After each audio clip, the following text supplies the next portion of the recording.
Okay, I'm going to try my best Dave Schofield here. Pittsburgh Steeler fans, welcome to the Scho Bros Show. It's Tuesday night.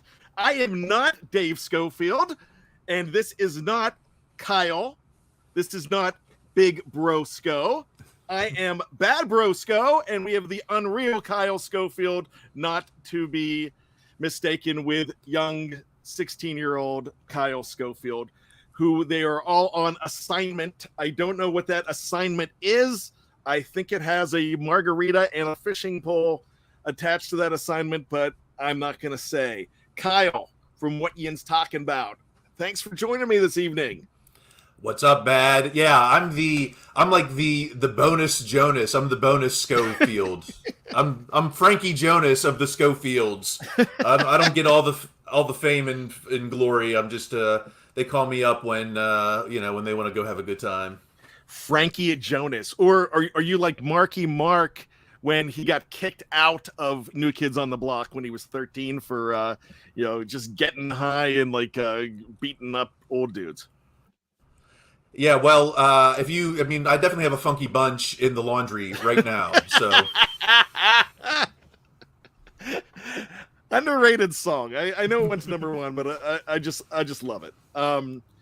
My guilty pleasures from the 90s are that and OPP, Good Vibrations and OPP. So there you go. But let's get on to the Scho Bros Show. Yes, you don't have those guys this week. They deserve a night off. And so I decided to jump in. I have never hosted the Scho Bros Show before. I don't believe I have.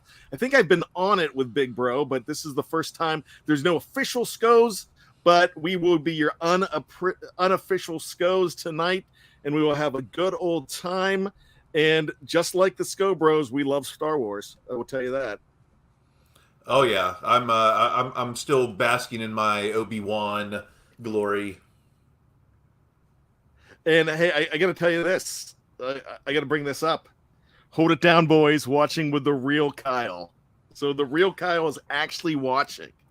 Oh, so he's watching. He just can't log in. I get it. It's one of those Wi-Fi connections. Yeah, he would sound terrible, and it would be really bad. So that's why he's gonna enjoy it. He's gonna comment. So I guess we've got to do a really good job to impress the Oracle, Dave Schofield. But you're loving Obi-Wan? Is that what you're saying? Is that I haven't watched it yet. Oh, okay. Yeah, you're gonna want to catch up on that, definitely. So this is what I say to all of my Star Wars buddies. One thing that I have over them, but the only thing I have being old, is I have seen every single one in the theater. So, well, that shows your age, because I was Return of the Jedi was my first. I'm one of those young Gen Xers. Some of us call it, we're like between Gen X and millennials. I know how to text and time a VCR. So that was about 80. That was 83, and I remember it well. I remember standing in line. I was getting ready to go. I was in 7th grade. Getting ready to go in actually 6th grade, getting ready to go into 7th grade. And we had an early dismissal. We got to go down and watch that. And I remember Come On Eileen was the number one song that weekend. So that was just a lot of fun. I have great memories of that, but it was also a fun year for me watching the Steelers. That 1983 season was an interesting season as well. When did you start noticing the Steelers around 1983 when you noticed Return of the Jedi? I'm trying to, it's in the blood because, I came from Fayette County. So, Fayette, I've never heard that. Yeah. So, black and gold was in the blood. I specifically remember following the 89 campaign with the Oiler playoff game. So, 83 was definitely in the zeitgeist, but I was probably more into Darth Vader than, Bubby Brister at the time.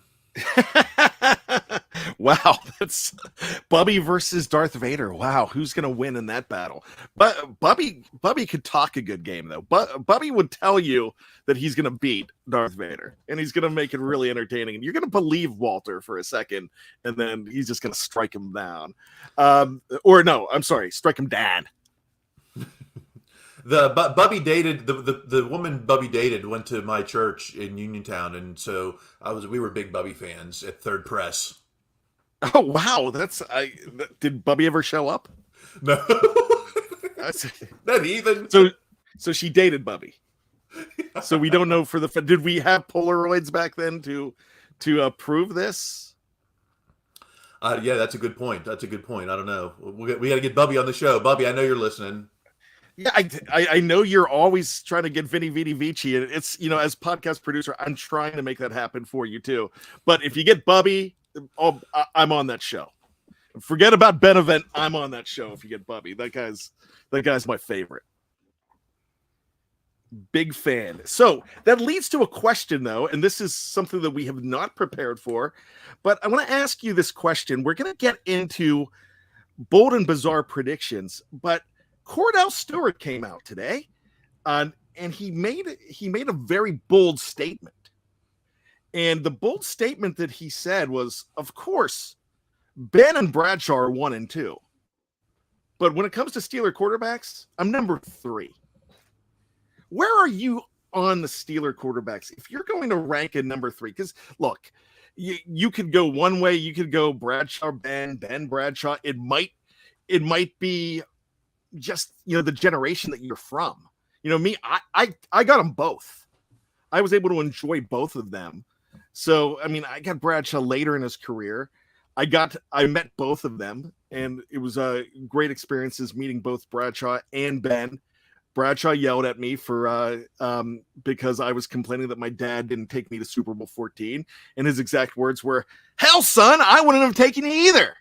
So I got scolded by Terry Bradshaw. He was like, "Just be glad you have your dad, son." And I was like, "Wow, that's awesome, Terry Bradshaw. Thanks for the life advice." So, but when we're talking about the third quarterback, a lot of people have different opinions, and I think if you know me, you probably know which way I'm going to go, and you're probably a lot of people in the live chat know where I'm going here, and it's probably going to bash me for it. But who's your number 3? I want to ask you first. I thought I got to give M props. No, it's Mason. No, my number 3 this season. Oh no, Cordell might be my number 3. I think maybe statistically you might have to go Neil just with the wins. But Cordell, the thing is, we had the good side of Cordell where he was an MVP candidate. He was an AFC championship quarterback. But I also remember the bad Cordell years where, we called him Odell because he was often 0-4 on his passing lines, My biggest problem with Cordell was his peripheral vision. It just seemed like he knew that he was going to Yancey Thigpen or he's going to Mark Bruner, and that's all he was going to. It was like hell or high water. That's who number one option. There seemed to be only one option. Cordell, though, I will say this about Cordell Stewart. If he was in the league today, I think he's an MVP. I think he is the guy on the cover of Madden. I think this guy is, head and shoulders above a guy like Lamar Jackson. Well, let's, I know people, there's a little revisionist history, I think, with Cordell. First off, he was a cover boy. He was on, Sports Illustrated covers. The hype was it was legit when he played. It wasn't, it wasn't after the fact, like only Cordell played today. Like the hype was real when he played. And he didn't have, the quarterback accuracy that a Mahomes might have. He would be okay today, but he might be like Lamar Jackson. He might be one of those run first guys or backyard quarterback guys. Yeah, Cordell, I agree with George. Cordell was exciting, and he might be my number 3. If you include his work as Slash, Dave might be right on this. So he still might be my number 3, but I don't know if he's going to be an MVP candidate in today's game. I don't, he had his flaws. I think so. I will say that he would be in today's game. I think he's better than Lamar. He is not my number 3, though. One more thing about Cordell, since you're Western Pennsylvania guy, Hill's Department Store had the exclusive large Ken doll. The starting lineup, it was like a 12-inch Cordell. Did you have that? Oh, I didn't have. I had a Cordell, but I didn't have a 12-inch. I had the normal. I had all those starting lineups, all the Steelers, all the Pirates. I even had a Lemieux. I think they did have a little bit of hockey toward the end there. Yeah, they did. They had one of those Jeremy Jagger ones too, and true story. I heard that once. This guy was at Civic Arena. It was for a WWF event at the time, and he's like, "Yeah, I just can't wait for Jeremy Jagger to come back and that." And I'm like, "That is awesome, Jeremy Jagger." I think he might get signed. I think there's still a chance Yamir could get signed this season. I think he's only what 59. I don't know. he's I think a couple months younger than me, and I just turned 50. So that's awesome. So mine, of course. I take flack for this. Neil O'Donnell, no, he didn't throw the Super Bowl. If Ernie Mills doesn't get hurt, that's a different outcome. That's all I'm going to say. Neil O'Donnell's my number 3. You can't argue with that. Yeah, he got us to the Super Bowl. Are you going to let that one drive in the Super Bowl define him? You can't, because he got us there. In the AFC Championship game, we had a 4th and 8 to Andre Hastings. There were some high moments under pressure where Neil didn't blink. 45-yarder to Ernie Mills. I love it. So, let's transition here, though, to, are we going to have games like that for the 2022 Steelers that we're talking about years from now on, performing valiantly in the playoffs? And that's what we're going to do here. We are going to take the 2022 season, and I don't know if you know this about me. If you do read my stuff in the regular season, every week I do bold and bizarre predictions, and they are truly bold sometimes, and they're bizarre because I'll just go a little crazy. I'll just go for the comedy side. Last year, it featured Bougie Smith-Schuster every single week, and that dog got into so much trouble every single week, but he was doing something different. Juju would get him bailed out by halftime or the third quarter, depending on what he did. But in every city, he was doing something to get in trouble, but he was back in time to root on the Steelers. We're not going to have that this season, but I will start this out with one bold and bizarre prediction that Bougie gets upset and he tries to get back to Pittsburgh for a game, and he's on the sideline and realizes that there's no number 19 there. You think Juju is going to come back to the Pittsburgh to see a game? Is that what this bold prediction is? Not Juju. Not Juju. The dog. The dog will catch a flight, and Juju will eventually have to send somebody to come get him. Juju's dog is going to come back. Yeah, Bougie. The dog that has how many? You're a Twitter guy. He's got more followers than all of us here at BTSC combined. Bougie Smith-Schuster. I don't follow a ton of celebrity animals. I guess I gotta get with Bougie the dog. I guess. Wow, that is a bold. Let me break out. Hold on. Now that we're doing predictions, I got to break out my crystal ball. Here we go. All right. Let me just. Who's the signature?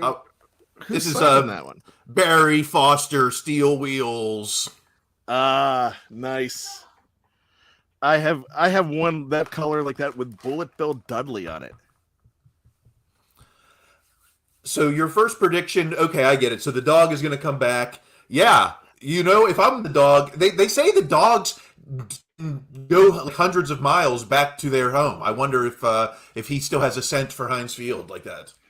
Yeah, I mean, I'm sure he'll take an Uber because he's got pull. He's bougie, but I'm just thinking that there might be a chance that he comes back, and then Juju's going to have to figure out a way to get him back to Kansas City. Hey, write a screenplay, because that sounds like the next hit movie. There was actually a movie. If you watch The More You Know, and I remember watching this live in 1980, but there was a spinoff of Joe Green's Coke commercial, and it was called the Steelers and the Pittsburgh Kid. They didn't want to call it the Coca-Cola Kid. It was the Pittsburgh Kid, and the kid that Joe Green threw his jersey to snuck on a plane with the Steelers to go to a game, and he became like the mascot. There's a true story about a fan who snuck into the Steelers locker room. I don't know. I just watched on one of these Peacock shows with Rick Ed Helms. Steigerwald. Yes. Yeah, is that it? So that is going to be featured in one of my more issues, because I just wrote that. And there's Jack Delaplane, who was number 35. Actually, he backs up that story because the locker rooms were by the numbers. And Delaplane says that, yeah, he was sitting there because he was impersonating Rick Moser. And he's like, Rick Steigerwald, he's a Pittsburgh boxer and a Pittsburgh boxing referee now, but he was a steelworker at the time. So that was the very first episode of True Story with Ed and Randall, the great Randall Park and equally great Ed Helms. And so it's very funny, and Bradshaw even shows up in it. So that is a very true story. So I might have to move that, since I'm talking about it, I might have to move it up on the ledger to maybe this weekend, since we're talking about it, give you time to go ahead, find Peacock, and watch that show, because it's great. Yeah, if you have a Peacock password, go ahead and put that in the chat, please. I got your back. I've got a Peacock password, so I'll take care of you on that. I mean, I've got to watch wrestling every once in a while too, so you've got to watch the pay-per-views, so it's worth having it. So, and when the NFL gets on Peacock, I believe there's going to be some NFL games on Peacock, so that'll be a pretty big deal to it. Times are going to be a changing, my friend. That could actually be a bold and bizarre prediction. But Kyle, let's go to your first bold and bizarre prediction, and I think it involves a rookie. Yeah, why don't we start with the QB room? Let me get out to my okay. All right. I'm not I'm not one into predictions, but I think since we're going to go full Art Lubell, George Norrie, I'm going to start with the quarterback room, because everyone wants to know, who's going to be the quarterback room. Is it Mitch? Of course it's Mitch. Is it Kenny? Of course it's Kenny. But my big bold prediction, number one, now we're starting, this is a single, it's not, it's not a big hit, is that Mason Rudolph will be on the Steelers roster all 18 weeks. Sorry, Mason haters, he's here to stay. You're going to rub those signatures right off. You're going to look at it later like, there used to be a signature there. But I like the prop. It's always good to have props. So Mason Rudolph is going to be the entire 17 game season, but he's going to be there the entire time. And is he going to be, are you seeing him start? Soothsayer? Hey, I mean, everyone with a little bit of Steelers history knows that the team needs all 53 plus hats every season. So, will he start? I mean, gosh, that's really wishing some ill will on a couple people. But will he be needed? Obviously, all helmets are needed. At some point, he's going to have to come in to win the game. Maybe he's going to have to, maybe just come in for a victory formation. Who knows? But the best plan in the QB room is to keep all three, Mace, Mitch, and Kenny. And sorry, Chris, you're going to have to stay on the practice squad for this season. Well, I see your Mason Rudolph prediction, and I raise you that by week 2, Carson Wentz is laying in a mass on FedEx Field, and in comes the trade to the Pittsburgh Steelers for a 4th-round draft pick, because the Washington football team will give away a 4th-round pick willy-nilly, and the Steelers will ship him off. That is my bold and bizarre prediction. Yes. Hey, if the Steelers can get a 4th-round pick for Mason Rudolph, you can't argue that. But here's what's going to happen if Mace is shipped off. You've got Kenny, you've got Mitch. Now you're just one snap away from one of those guys going down, you can't bring Oladokin onto. He can't be. He's you're not. You can't have Duck Part 2. We saw what happened with that. We're not going to go there again. So they're going to have to bring in a veteran somewhere else. They're going to have to bring back Landry or bring back Josh Dobbs or something, because they're not going to elevate Oladokin to QB2. He's not going to be the guy. So George Teston says, teams panic when they need something. The Jacksonville Jaguars sent a 5th-round pick to the Steelers in 2019 for Joshua Dobbs. So that's what I'm saying. I agree with you that I really don't think they should trade Mace. And because of you, I am now calling him Mace right now. If the Steelers would have kept Dobbs in that season, and there wouldn't have been the Duck kind of era. No, there wouldn't. Could you have seen that season going differently? I mean, Duck won 3 games. Could you have seen Dobbs winning at least 3 games? Based on the 2018 game in Oakland, no. I think it would have been a whole lot worse. And the Miami Dolphins would have made the right choice. Because remember, the Dolphins, they had better offers for Minkah Fitzpatrick.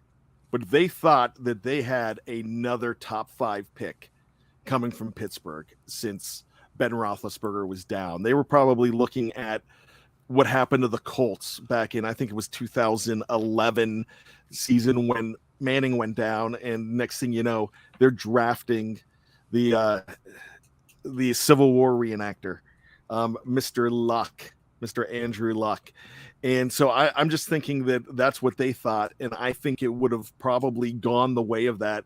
It would have been a very rough season for the Pittsburgh Steelers if Duck wasn't there. And I thought Mason played admirably in 2019. So I agree with you that you don't want to get rid of him.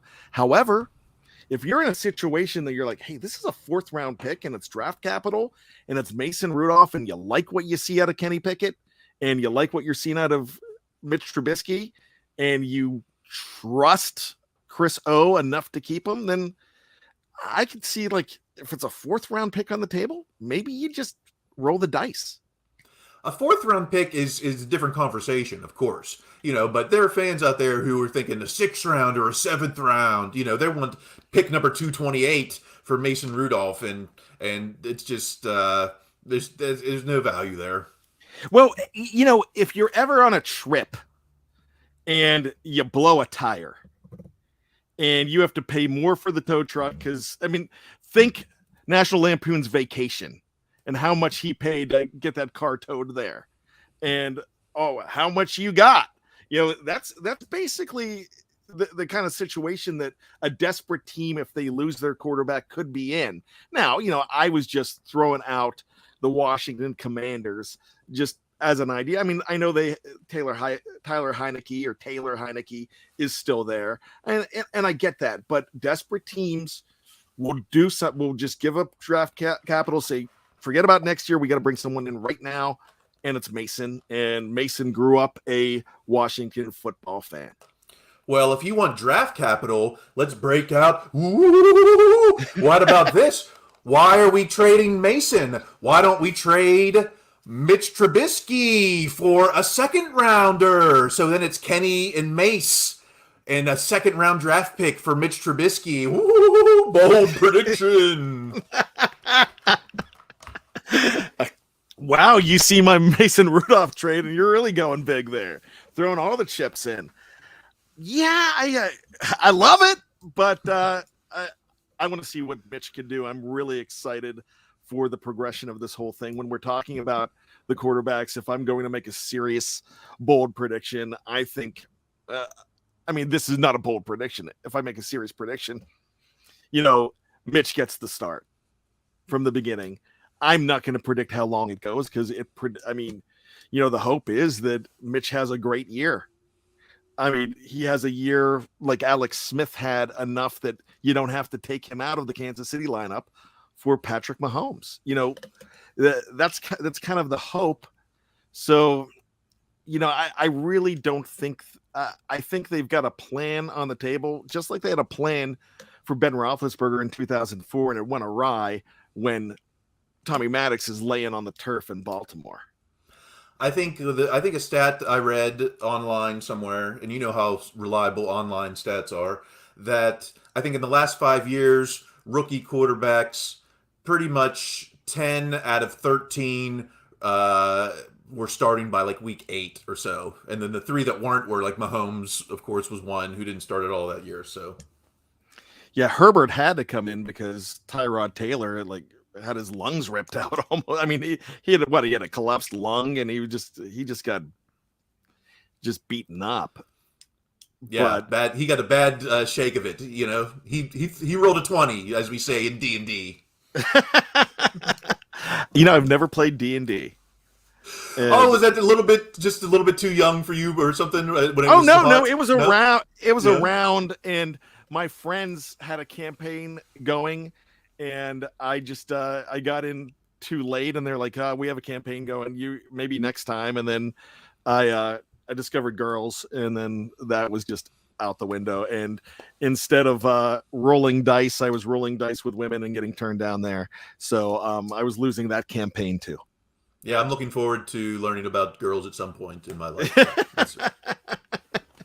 Hey, Uncle Bad will teach you all you need to know. Let's go ahead to the next one, and I'm going to go ahead with my first one. Yeah, and I'm going to say that Najee Harris is not going to win the rushing title, but he's going to be second in rushing yards to Jonathan Taylor in 2022. And I'm not talking about Home Improvement's heartthrob, Teen Beat, Jonathan Taylor Thomas. So what does that mean as far as yards? Are we talking 1,200 to 1,400? Are we talking 14 to 15? What's going to be that number 2 range? I'm seeing 14 plus for Najee. And I am seeing for Jonathan Taylor, I'm seeing 17. I think he's just the real deal, and he's going to just run away with the title this year. I think that offense is kind of like Pittsburgh. It's kind of set up for the run, even though they have Matty Ice this year. I just really see it being run first there as well. That line is better suited for a running game. But I can see, like Sherry Richards says, 1,500. I wouldn't be too surprised if he comes close to 1,500, and I think that line is going to hold up to allow him to do it, but not win the title. I like what Sean Mahoney. He's got no baloney. He says that he's going to lead the league in overall yards. I like that. I think total yards could be. I don't want to say, hey, how about a bold one close to 2,000? Maybe that's not that bold, but I do think that when you add in the maybe screen yards, the passing yards, that he's going to, he may come close to, he may be number 1. Is he better than Le'Veon Bell? Not 2022 Le'Veon Bell, prime Le'Veon Bell. We haven't seen the sample size yet. We've seen one season. If you compare Najee's first season to Lev's first season, you got to give the advantage to Najee, right? But Lev came out year 2 looking just like something, looking like a top 5 overall pick. So we'll see if so far I've seen the legs, I've seen the thighs. So I think that Najee might have it in him. Okay, guys. Now I want to eat chicken because you're talking legs and thighs, and you start talking about everything else, then I'm going to have to go to the Colonel. So let's go ahead and bring up some bold predictions here. Our friend Steeler Chick 46 bold prediction. Tomlin has a winning record for the season. Laugh out loud. I don't know. I don't know really where the LOL is. I actually think he does. And bank. Maybe. Yeah, bet. Maybe I'm drinking too much Kool-Aid from the pivot, but I mean, I love this guy. I've always loved this guy. Now it's just like poster on the wall love. We've seen Mike Tomlin take a team led by Mason Rudolph and Duck Devlin Hodges to the doorsteps of the playoffs. We've seen Tomlin take Ben Roethlisberger in his twilight in some of the statistically. It's an anomaly statistically what Ben was able to pull off with a winning team, a winning record. No one puts up those kind of stats that Ben did last season and make it to the postseason. And Tomlin, maybe it's on Ben, maybe it's on Mike Tomlin. Bet that he has Mitch Trubisky, a 27-year-old Pro Bowl quarterback with playoff experience. That's like a unicorn in free agency, right? So, bet that Mike Tomlin, if Mike Tomlin can do it with Duck Dodges, he can do it with Kenny Pickett, Absolutely. Now, let me ask you this real quick. What's his middle name? Michael Blank Tomlin. I don't know. It's got to be Rooney, right? He's had it changed, probably, right? I know how you are with Steelers having babies, and they all need to name them Rooney or Myron. I listen to your show. It's Michael Petaway Tomlin. Petaway, one of the coolest middle names ever. I mean, instead of Brian Anthony, I might go Brian Petaway if they go to the Steelers again. If they go to the Super Bowl again. If you put that on a jersey, you would think he was in the XFL. Petaway. Petaway. It sounds like an R&B singer from the '90s. Petaway. Would you get Hathaway or Petaway? Just sounds like he would have opened for DeBarge. Yeah. DeBarge. I was gonna say like Return of the Mac stuff, and he'd be with Belle Biv DeVoe or opening up for Tony. Well, I'd be at that concert too. Yeah, New Jack Swing era, definitely. Are you ready? Are you ready for my second bold prediction? Because This is gonna. We've ruined the Scho Bros show, Kyle. This is going to turn the chat against me. This is going to turn. I see that there's 62 eyes on the live stream. This is going to turn them all against me because this is going to be a bummer for some of you fans. The second bold prediction, because let's look at Steeler history. Rookie wide receivers aren't activated. They're not elevated to the main roster until midway through the season. If it's been Sammy Coates, if it's been Martavius Bryant, even the Young Money, when we had Sanders and AB, they both weren't elevated at the same time. So the second bold prediction is that these rookie wide receivers may not both be on the 53 for week one. Pickens, sure, he's going to make the 53, but he's going to not be activated. So Austin III, you may have to start on the practice squad. I'm sorry, we need experience at the wideout to start. It's going to be Chase, DJ, and in the slot, it's got to be someone with experience, either Ant Mill or Cody White, the GOAT, or Miles Boykin. But Austin III, I'm sorry, you might be practice squad in September. Bold prediction. I am not going to Vegas on that one, and I might have to suspend your privileges there's no way. I just don't think, with all due respect, I think that is throwing away a fourth rounder because he's gone. There is no way he survives a day on the practice squad. In fact, he's in Baltimore the second that transaction is tweeted out. Well, then that leaves a question: is what is your wide receiver room going to look like week one? It's just history is not on the side of rookie wide receivers to be activated in September. Yeah, and I get that, and I understand, but the Steelers were very smart with Martavis Bryant. They had him on the roster. They just didn't activate him for 6 weeks. You've got, and that was a fourth rounder too. You've got to protect a guy like that. I really think, and if you put him on the practice squad, he's as good as gone. I mean, my gosh, we've seen guys on the practice squad like Quincy Roche, who everybody loved last year. Now that was one, that's a 6th round pick. I understand. They dangled him, and they kind of regret dangling that guy, but. Nah, I can't see CA3 being there. I can see.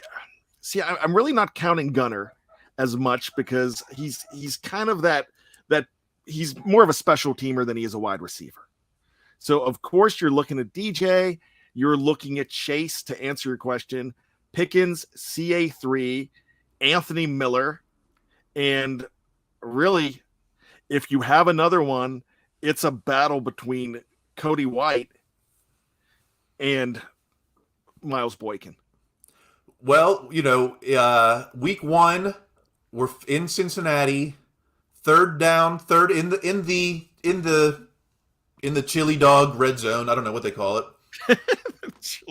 Third and goal. Who are your wide receivers? I really think that it's you might see a guy like CA3 not get a hat that week, but I mean it could be Anthony Miller along with the true starters that we know are your true starters, and then George Pickens. Here's Sean Manahan. He has Chase, DJ, Muth, Gentry, Najee. This is going to be your third down red zone offense. Week 1. I mean, hey, I could buy that. It just depends what set they're. I mean, if they're on the 7, there might not. I mean, they might be going 5 wide. So with who? With who? Well, I mean, when I'm saying 5 wide, 5 receivers, Muth is going to be one of them. Okay. Okay. There's not. I'm saying there's not going to be a backfield. Yeah. Okay. Yeah. So I mean, I could see that as a possibility. I just don't think that. I mean, I would be shocked if they dangle him to lose that guy after all the pomp and circumstance and just the idea that they stole him from the Baltimore Ravens. You don't. Now, if he's truly terrible, if he's Dree Archer, yeah, I mean, I guess you go ahead and do that. But, if there is any light ahead of that tunnel, you can't expose them. Well, that's a lot of pressure, I think, on George Pickens to be able to contribute early, because I don't think you can scratch both Pickens and Austin. So hopefully, maybe someone can contribute on special teams. Maybe it's just I think there's some pressure on George Pickens because rookie wideouts don't contribute early. Maybe it's a new era. Maybe we'll see. Maybe George Pickens is someone different. We'll see. Well, go back to 2010. Manny Sanders, 3rd round pick, 6th round pick. You had Antonio Brown, and they stuck the whole year. But you also had the second week of the season a return touchdown out of Antonio Brown. So that might be the thing. But John Phillips is saying Boykin goes off. I just think that they have a surplus at wide receivers right now, but you're going to protect a draft pick more than you're going to protect a guy that you got off of the waiver wire in a Miles Boykin. Maybe the pressure is on Boykin to be able to contribute as a wideout. I see him as kind of a special teams only person, but hey, maybe in September when these rookies aren't ready yet, Boykin's going to have to line up there because someone's going to have to go over the middle against Cincinnati week 1. We'll see who it's going to be. I mean, I do like the idea of Anthony Miller with Mitch. I really think that he is going to be better than anybody expects him to be, and I think he's going to contribute. He really didn't get in last year because Steelers don't do well getting guys that they get late into the mix. Remember how long it took to get the Vanimal in 2017. He didn't really start showing off until the final quarter of that season, and he went off against Jacksonville. I mean, he was really good, but it took him a while to get a little bit crazy. Let's go ahead and go forward with my second one here. Bold. This is going to be about TJ Watt. And it's going to be in a different direction than you think. He's going to average a sack a game, but he's only going to have 17. He's not going to break the record. He's not going to go nuts. He's going to see some double teams, but you're also going to have a guy on the other side, the guy who cost him his record last year, that got there first, and that's Mr. Alex Highsmith, who played at Charlotte with Larry Ogunjobi, and they combined for a lot of sacks. So on that side, you're going to see more from Mr. Highsmith. But if you still get 17, that's still beating the record by 1 before 2021. So is it bold that he's getting 17, that he's not getting 20? You're bold that you're kind of undercutting him?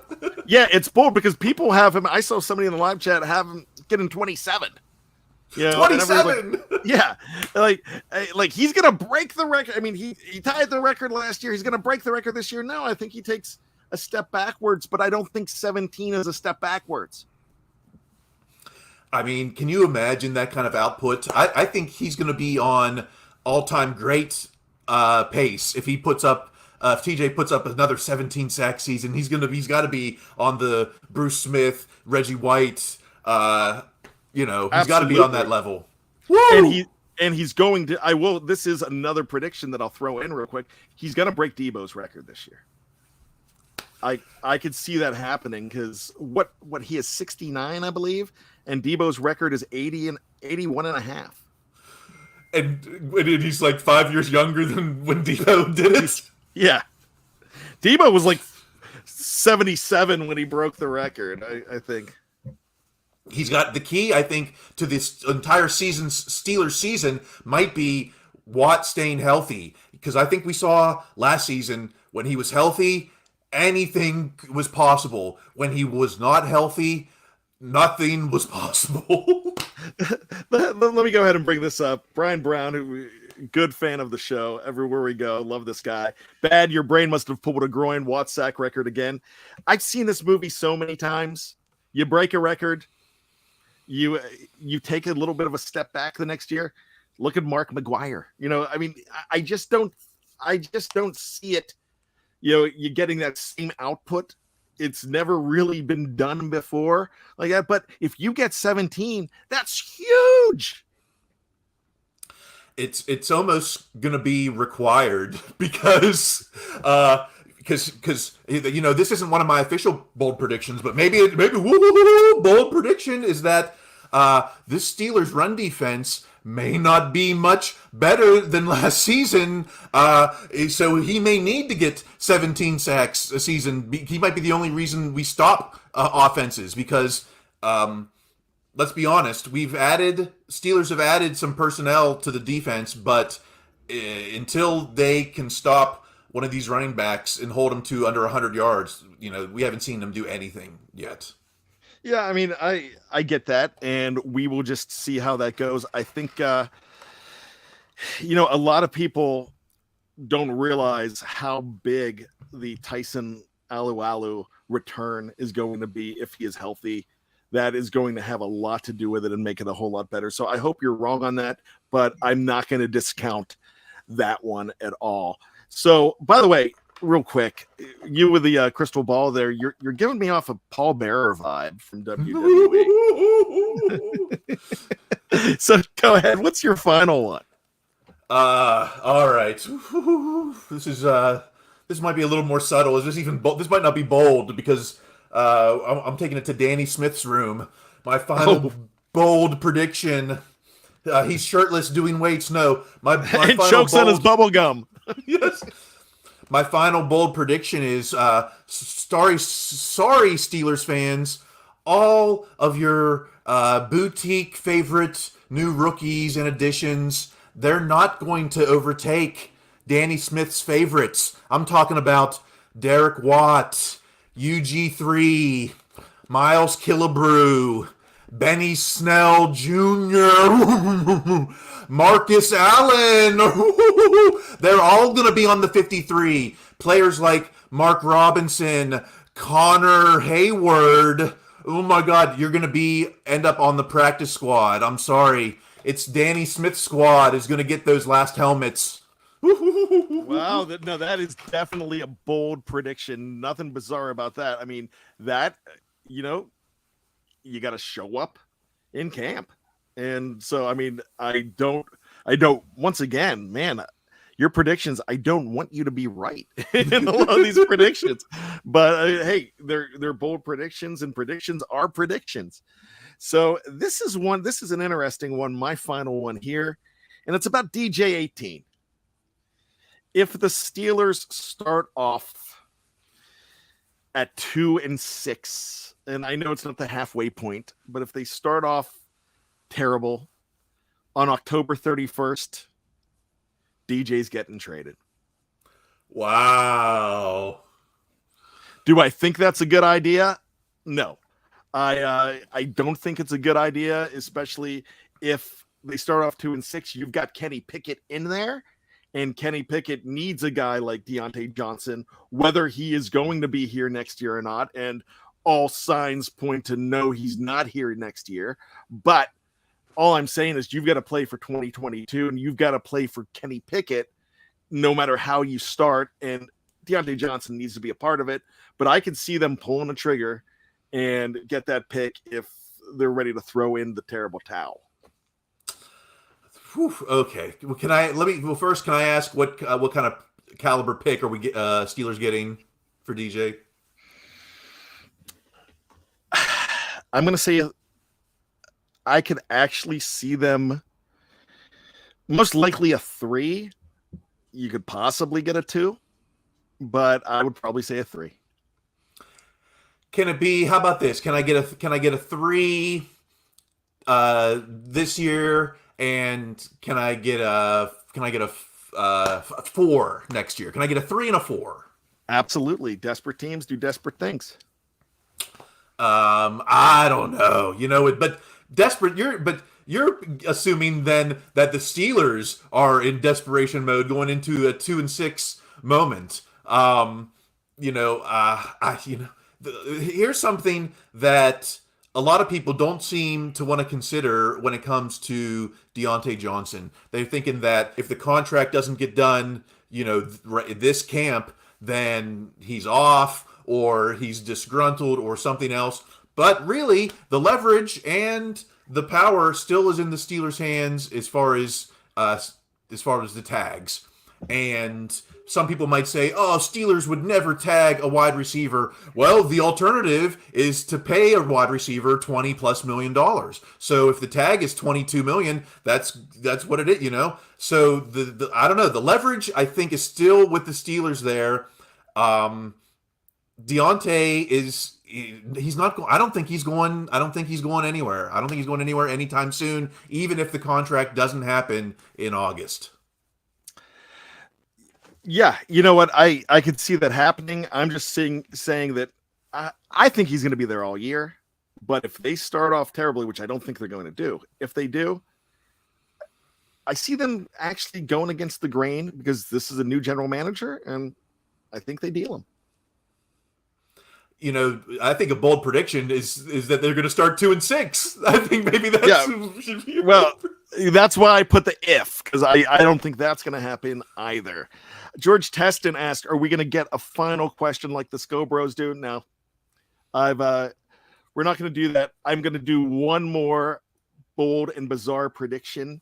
And, we had a good time with these, and they're bold and bizarre. There's a lot of ifs. This doesn't mean that they're going to happen. It just means that, let's throw them out. It's July. We can do that in July.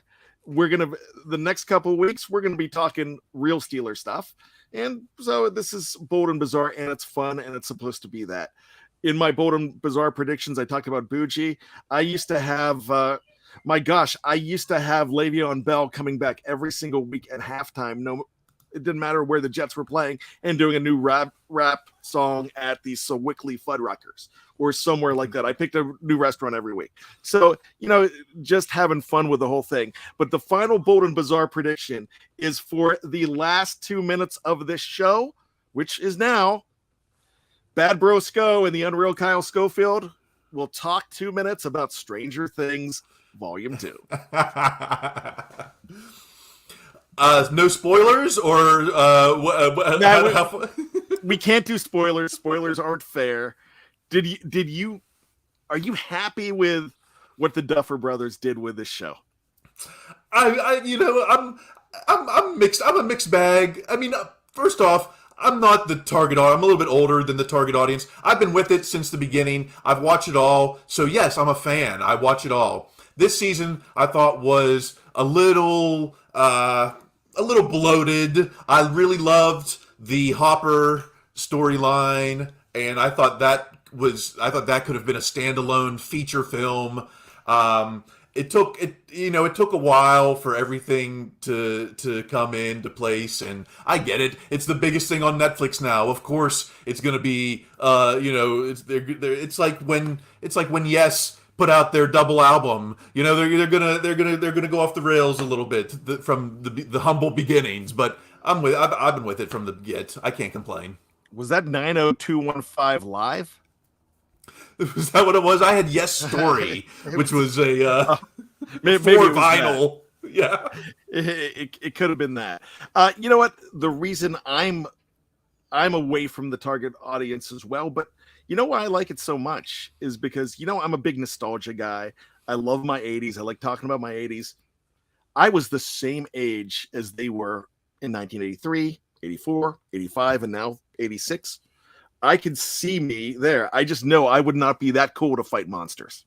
No way. I'd be running away, running to Bill and Pat. Mom and Dad, there's monsters. I was barely racking houses. That was like the coolest thing, but Well, we don't want to get too far off the Steelers, but remember, it's okay to bring in Stranger Things because at the beginning of season 4, what were they doing? What were they drinking? This is what you like to talk about. Hey, look this up on BehindTheSteelCurtain.com because I went to the heart of the matter of season 4 of Stranger Things. Who stole Daddy's commemorative iron cans from the 79 pirate season? Those things were on the shelf, and here these kids came and just drank them all, opened irons. They were 6-year-old skunked beers, but it meant something to one of those kids' dads, and that never got resolved. I still have them. I still have the Steelers commemorative and the Pirates commemorative. I can't believe they. And who's selling them in Indiana? Yeah, it's hard. When I lived in New Jersey and worked in Manhattan, there was one brewery, one distributor in Manhattan, south of Houston, where I could get Iron City cases, and once or twice a year, I would haul my butt down to the Lower East Side, get a case of irons, and haul them back on New Jersey Transit. So it's possible that they could make it to Indiana, but you really have to seek it out. You have to be a fan.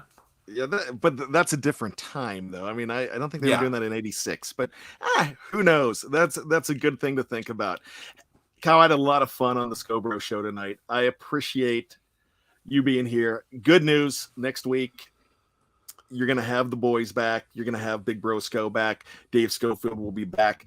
There will be a Stat Geek this week. It's already been recorded. The man does his job and does it well. So don't worry about that. Thursday morning, right before you're getting ready for noon and what Yin's talking about, you're going to have that show.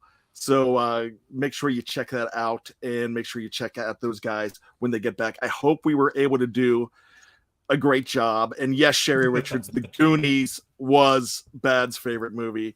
I'm a